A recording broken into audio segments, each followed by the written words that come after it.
دیما صحیح مسلم حدیث ہیں وجہ ہریرہ رضی اللہ عنہ فرمائنی وجہ رسول صلی اللہ علیہ وسلم واشتكفى بالمرء كذبا ان يحدث بكل ما سمع مسلمان ہے واسطہ یہ دروغ و بس ہیں ان يحدث بكل ما سمع ہر چیز کے عشق کا یا گوشی دیما یعنی بغیر جستجو بغیر تحقیقہ بغیر پکائیا یا گپ پیش کتے یا چین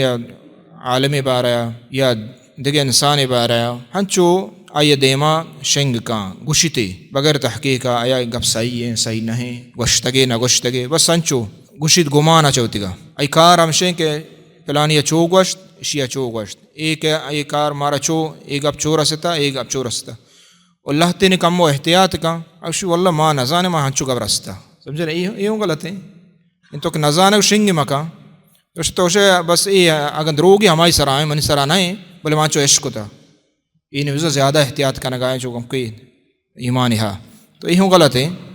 وقتی کہ تو پکا نہ ہے وہ تو شنگ مکا سمجھے نا تو یہ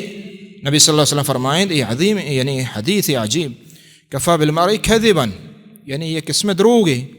کہ ہر گپا تو شنگ بکا تو یہ قسم دروغ ہے تو کا کپے لازم پرچہ ہر گپ کے تو عشقنے راست بتنا کا لازم نہیں راست بھی تو کہ انچو شنگ کا نگائے تو کا دروغ ماں ای تو کا بہتان ماں ای تو کا ہنچے گپ ماں کہ آکے استے مردمہ ضرر نقصان دیا اچھو ضرر نقصان دیا اصل ہے کہ اسی پلان ماں چو عشقتا پلانی اور یہ میں ملک تو کا سگام ہے پلانی ماں عشقتا ہو یہ جنگی یہ ہو یہ مردمہ گونے گو جنگی مردمہ ماں چو عشقتا یعنی ہمیں گپ پہ عشقہ نگا تو شنگ کا نگائے ترہ ثبوت نہیں ترہ پکا نہ ہے